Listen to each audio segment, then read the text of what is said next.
নমস্কার বন্ধুরা, আজকে তোমাদের সাথে আমি একটা রুটির জন্য রুটি খাওয়ার রেসিপি নিয়ে চলে এসেছি। এই রেসিপিটা একবার বানালে যে একটা রুটি খায় সে দুটো রুটি খেতে বাধ্য হবে, এতটাই টেস্টি আর এত কম উপকরণ দিয়ে বানানো যায়। তাহলে ভিডিওটা প্রথম থেকে লাস্ট পর্যন্ত দেখার অনুরোধ রইল। আমি সুস্মিতা রান্নাবান্নার স্বাগত জানাচ্ছি। কিভাবে বানিয়েছি চলো দেখে নেওয়া যাক।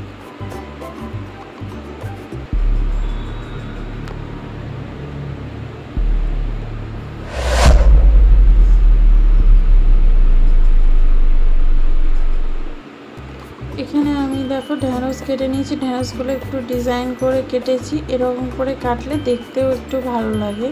এখানে আলু আর পেঁয়াজ কেটে নিয়েছি, ছোট ছোট করে আলু কেটেছি।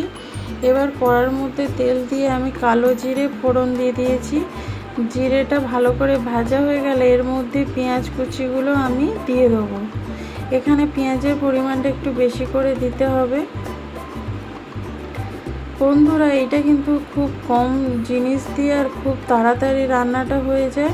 সকালের বা রাত্রের জন্য, যদি সকালের টিফিনের জন্য বা রাত্রে রুটি খাওয়ার জন্য কিন্তু তোমরা এটা চট করে বানিয়ে নিতে পারো। দেখো পেঁয়াজ দিয়ে দিলাম আর 4টে কাঁচা লঙ্কা দিয়ে এবার আমি ভেজে নেব।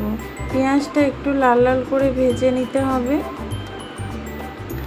এটা এতটাই মুখরোচক হয় যে যারা একটা রুটি খায় তারা কিন্তু 2 থেকে 3টে রুটি এর নিমিষে খেয়ে নেবে, বুঝতেই পারবে না। এটা এতটাই টেস্টি হয়। এখানে পেঁয়াজটা ভাজা হয়ে গেছে, এবার আলুগুলো আমি দিয়ে দিলাম। আলুগুলোও পেঁয়াজের সাথে ভালো করে ভেজে নেব।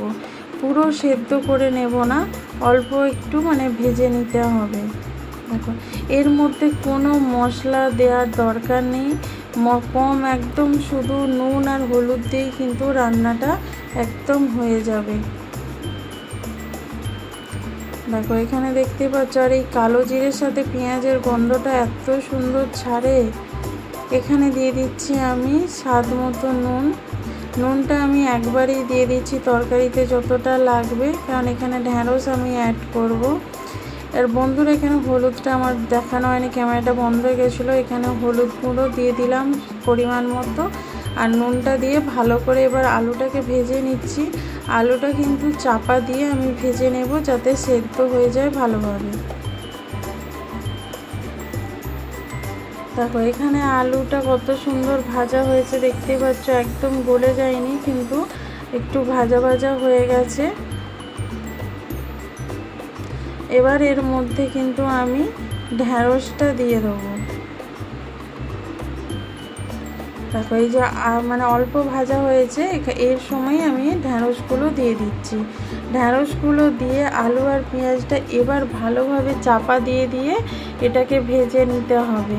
আর কোনো মশলা দেওয়ার দরকার নেই, এটাকে ভালোভাবে এরকমভাবে ভেজে নিয়েই কিন্তু একদম রেসিপিটা কমপ্লিট হয়ে যাবে।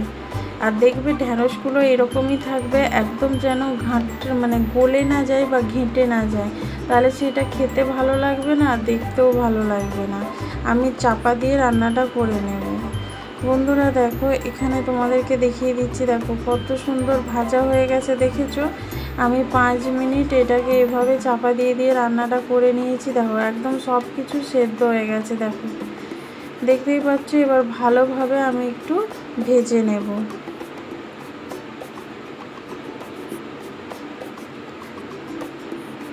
এখানে বন্ধুরা আমি আরেকটা জিনিস দেব নামানোর আগে। এর মধ্যে দিয়ে দেবো আমি 1 থেকে 1.5 চামচ পোস্ত, গোটা পোস্ত এখানে আমি একটু ছড়িয়ে দিচ্ছি। ছড়িয়ে দিয়ে এবার আমি এটাকে ভালো করে ভেজে নেব যাতে পোস্তর যে একটা কাঁচা গন্ধ সেটা চলে যায়। এইভাবে তোমরা যদি ঢ্যাঁড়স বানিয়ে দাও, গরম ভাতের সাথে বা রুটির সাথে খেতে অসাধারণ লাগবে। তোমরা অবশ্যই একবার বানিও, কেমন লাগলো প্লিজ কমেন্ট করতে কিন্তু ভুলো না।